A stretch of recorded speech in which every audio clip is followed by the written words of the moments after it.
Lifetime, I do not believe I've ever heard a presidential candidate mention their desire to abolish the Department of Education the way you have.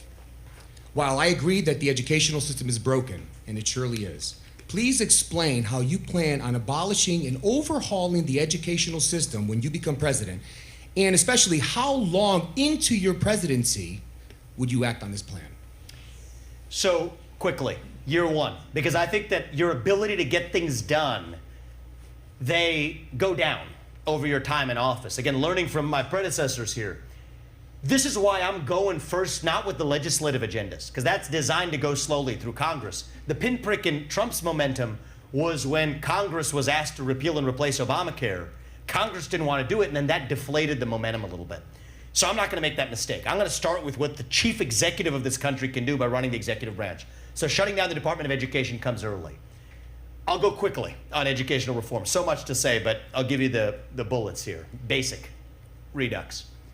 Shut it down. That $80 billion goes to the states, to the people, to fund underfunded school choice programs. That allows any parent to decide where they actually want to send their kids to school. That's, in many ways, I think, the civil rights issue of our time. Kids should not be trapped in the zip code that they're born into. Now, I'm for school choice on steroids. What do I mean by that?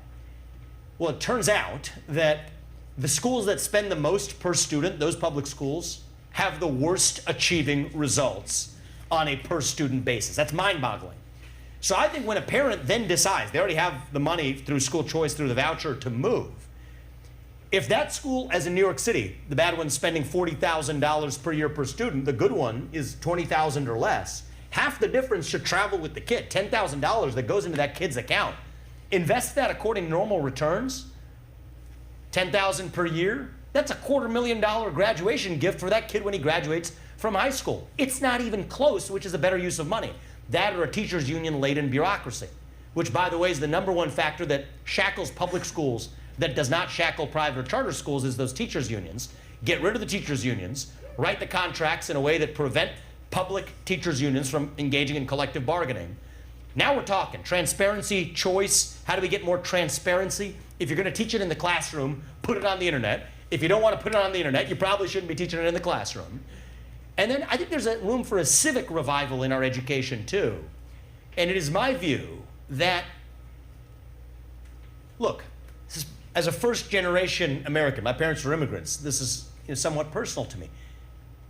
I think that every 18-year-old who graduates from high school should have to pass the same civics test that every immigrant has to pass in order to become a naturalized citizen of this country.